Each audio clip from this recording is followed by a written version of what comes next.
பிரேக்ஃபாஸ்ட்டுக்கு வீக்ல ஒரு நாள் காலம் நான் வந்து கீரை கஞ்சி காய்ச்சுவேன்.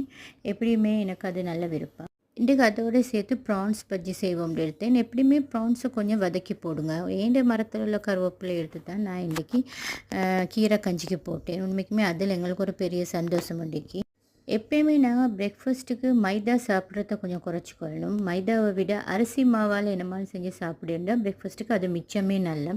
நாங்கள் எங்களோட ஹெல்த்தை மிச்சமே பார்த்துக்கொள்ளணும். வாய்க்கு ருசியை பார்க்கப்படா அரைச்சோன்னு கீரை எல்லாம் நல்லா வந்துடுச்சு. ஆனால் கட்டாயமாக அதை நாங்கள் வந்து ஸ்ட்ரெயின் பண்ணி தான் எடுக்கணும். இல்லாட்டி துண்டு துண்டாக இருக்கும். மிச்சம் திக் மில்க் ஊற்றிக்கொள்ள வேணாம், ஒரு அளவாக ஊற்றிக்கோங்க. பஜ்ஜி பொரிச்ச போக்குள்ள எப்படியுமே கையில் எண்ணெய் தெளிக்காமல் வைக்கிறதுக்கு தட்டை தாய்ச்சி கொண்டு எடுத்துக்கோங்க. அப்போ நல்லா இருக்கும்.